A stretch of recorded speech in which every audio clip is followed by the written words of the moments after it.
What's going on? You already know what it is. Hold on, let me cut my light on right quick. There we go. It's your boy at roachdonut. We coming back with another exclusive.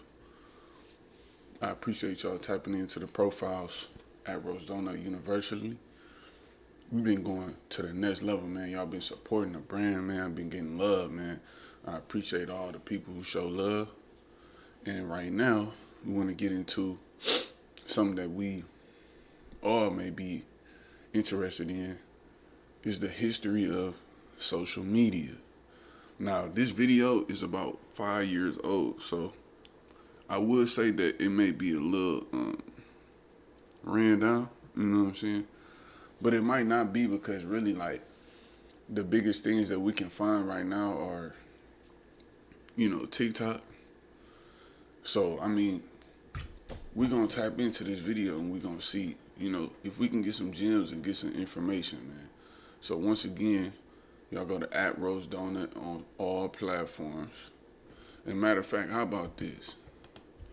How about we go and we see if we can find a better video?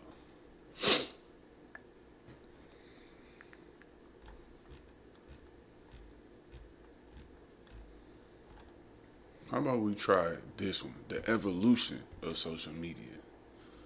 Let's get it, man. The evolution of social media. Hello, lovely YouTube family. Welcome back to Evolution of. In today's video, we're going to talk about the evolution of social media.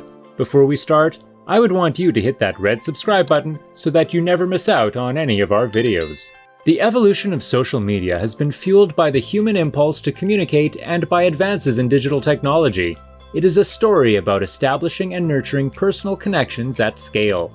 According to Merriam-Webster, social media is defined as forms of electronic communication, such as websites for social networking and microblogging, through which users create online communities to share information, ideas, personal messages, and other content, such as videos. The 2019 Pew Research Center report on social media use in the United States showed that 72% of American adults use some form of social media. In 2005, the year after Facebook went live, that number was 5%. What follows is an examination of the origins of social media, its relatively rapid growth as a sociological and commercial force, and the change it has brought to the marketing world. A brief history of social media. In less than a generation, social media has evolved from direct electronic information exchange to virtual gathering place to reach. So I think that what we can agree on is that social media is electronically dominated. You know what I mean? It's something that we use through our electronics. It's something that only our electronics necessarily utilize, right? I think that forms of social media before the electronics, sorry, I got something on my eye. Before the electronics dominated, it was, you had to actually know how to speak. You know what I'm saying? You had to go to people. You had to, build relationships and connections with people. You know what I'm saying? Now you can build those connections at the click of a finger. So I think that the intent of social media was to build connections without necessarily having to be right in front of somebody or get the speech anxiety, you know what I mean? Things like that.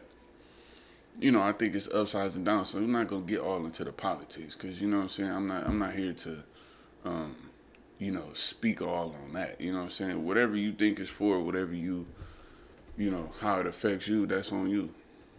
But I'm seeing dates of 1994 to 2023 on here, so that's pretty interesting. I wanna kind of dig into that.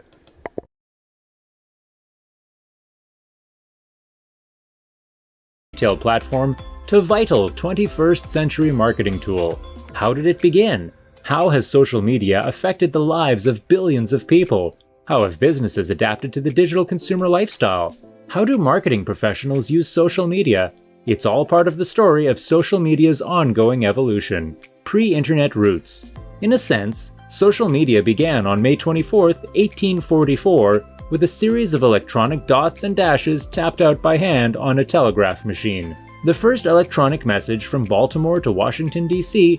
proved Samuel Morse understood the historic ramifications of his scientific achievement. "What hath God wrought?" he wrote. A recent article in the Washington Post, "Before Twitter and Facebook, There Was Morse Code: Remembering Social Media's True Inventor," details the history and relevance of Morse code, complete with early versions of today's OMG and LOL.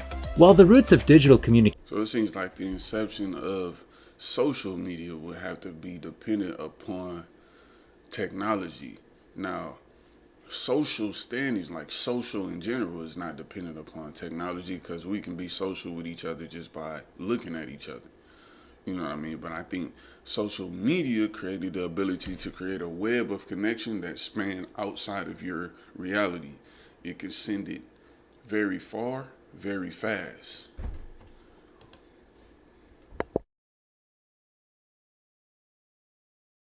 Communication run deep.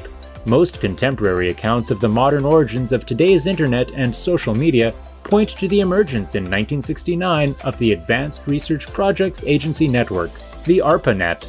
This early digital network, created by the United States Department of Defense, allowed scientists at 4 interconnected universities to share software, hardware, and other...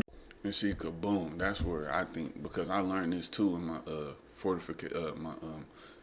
technology certification class with Fortify. They was talking about how ARPANET was a big thing with the government because, like they just said, they had a lot of serious communications that needed to happen with studies.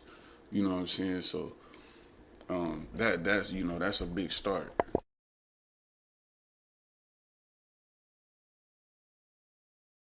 Data. In 1987, the direct precursor to today's internet came into being when the National Science Foundation launched a more robust, nationwide digital network known as the NSFNet. A decade later, in 1997, the first true social media platform was launched, the launch of social sites.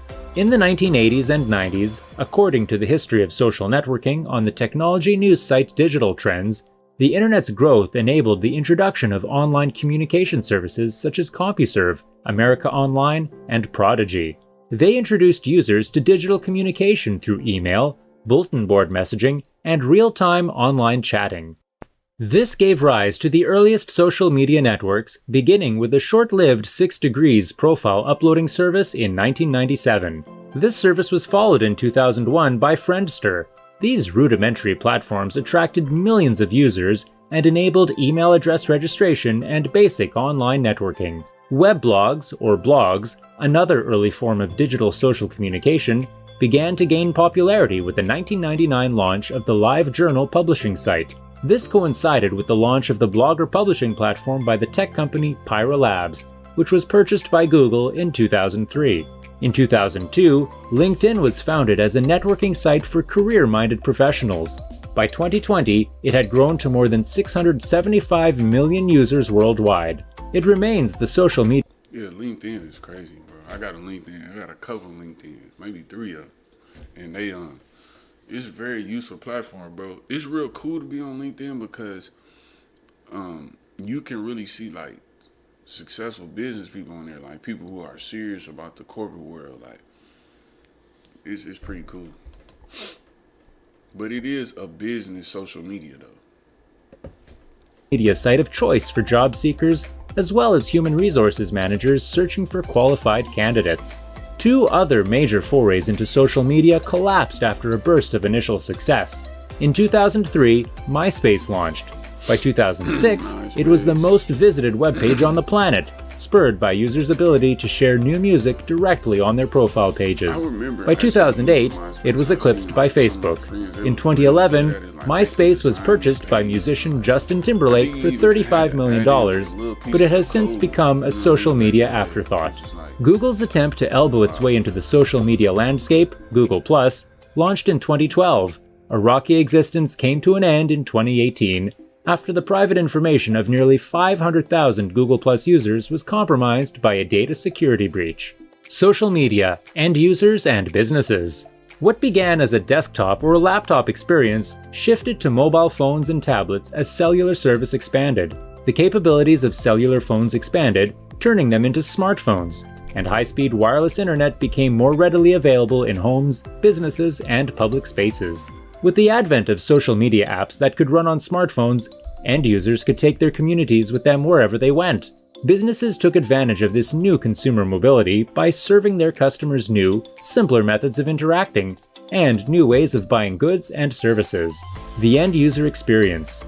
At first, social media existed to help end users connect digitally with friends, colleagues, family members, and like-minded individuals they might never have met in person. Desktop access to bulletin board services such as CompuServe and Prodigy made it easier to grow free online communities without ever leaving the house. The invention of the smartphone liberated social media from the desktop and laptop computer. Apple's first iPhone, launched by Steve Jobs in 2007, helped shift the focus of online community. I do think that like with phones boosted social media, and this is what I want to hear from y'all. Like, what is the purpose of social media to y'all? Because to me, I feel like social media is a marketing tool. Like, it's a way to get out your narrative.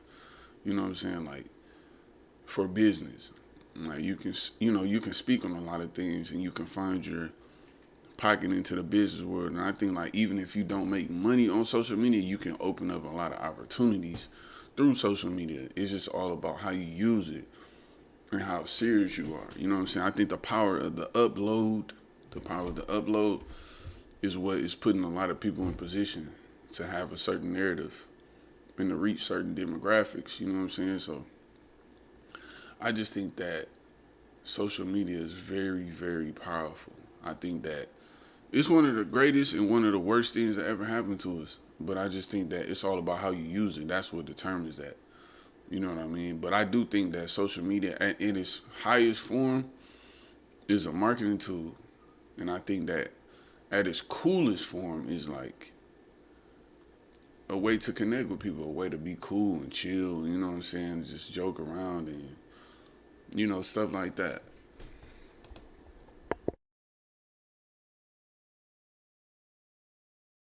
Community building to mobile. Facebook, Twitter, Snapchat, Instagram, TikTok, and other social media services thrived in the mobile app environment. Technological improvements, specifically powerful in-phone cameras, shifted the focus of mobile apps to video and images. In addition to written messages, end users could now broadcast in real time. Instagram, in particular, became the app of choice for social media users interested in travel, entertainment, fashion, and other visually oriented topics. The business experience.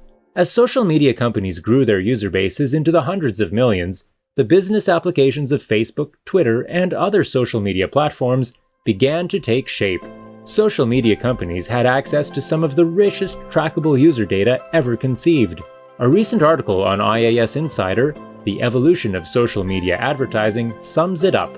Users don't just log in and browse, they tell the platforms their name and where they live, what they like, and who they know, painting the most vivid picture currently possible for marketers looking to target specific consumers. Facebook began to place ads on its platform as early as 2006. Twitter. That's what I feel that it's for, because you see, you can target your fan base. You can supply your fans and supporter base with the content and the products and the advertisements that they need. You know what I mean? That's what I think, that to me, social media at the highest level is a great business tool. You know what I mean? I think that it can get you in and out of a lot of deals and a lot of opportunities. I've actually received a lot of opportunities off of social media, but I've also learned a lot of things through social media. So I just think that everything is about balance when it comes to these platforms and how you use them, especially with new platforms like TikToks and things like that. They bring different benefits. You know what I mean? I think each social media platform brings a different business benefit. Like, I think IG is a lot about branding. I think TikTok is a lot about entertainment. Like, I think that if you're a TikTok star, you can get in the entertainment world. I think that with Facebook, I feel like Facebook maybe like more like a merchandise type of brand, platform. Twitter is, I think Twitter is probably another entertainment brand. Like, these are all of the outcomes of using these platforms. And if you maximize them, these are the things that come out of it. You know what I'm saying? And it's just all about how you utilize it.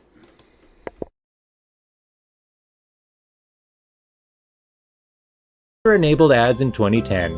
LinkedIn, Instagram, Pinterest, Snapchat, and TikTok all have attempted to monetize their services through various forms of sponsored advertising. In addition to placing ads on social media platforms, companies discovered the potential utility of cultivating an active, engaged social media presence. Whereas social media advertising must be paid for, the act of creating and sharing informative or entertaining content on Facebook, Instagram, Twitter, and other platforms is an attempt by brands to grow an audience organically. In other words, without paying for it directly.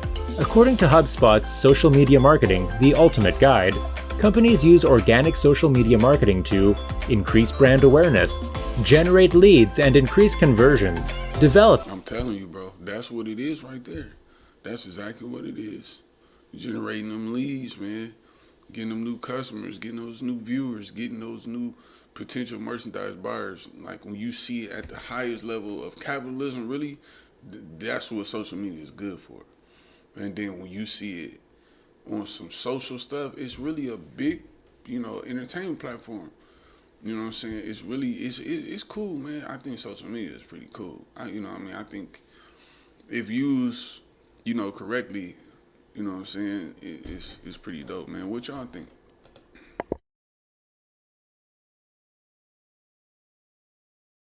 And nurture relationships with customers, learn from competitors. The combination of advertising, or paid social media marketing, and organic social media outreach evolved into the digital marketing specialty known as social media marketing. Sprout Social. How to build your social media marketing strategy for 2020. Forbes. How social media can move your business forward. Social Media Examiner. The guide for social media marketing for businesses. How marketing pros utilize social media. As the ability to reach consumers expanded thanks to social media, marketing professionals quickly adapted. Social media's evolution provided measurement tools that gave marketing professionals unprecedented access to valuable, actionable data about consumers' demographics, buying habits, and more. With marketers no longer limited to traditional forms of media, TV, radio, print, mail, billboards, magazines, etc., the social media marketing industry was born. That's all for today. I hope you liked the video. If you did... Indeed, man. Social media marketing, you know what I mean? One of the most important aspects of social media, man. So I went to school for that. So I appreciate y'all, man, for tapping into the roachdonut platform. This is a little bit of a informational video. I love these type of historic videos where we talk about how things originated and starting to find like a lane with this. And I've been seeing some love from y'all on all platforms for all different kinds of content, man. So once again, I appreciate y'all, all the fans, all the supporters, man, everybody who viewing and tapping in, man, spreading the positive word, man. It's all love at all times, man. Roachdonut, let's get it, Roach family.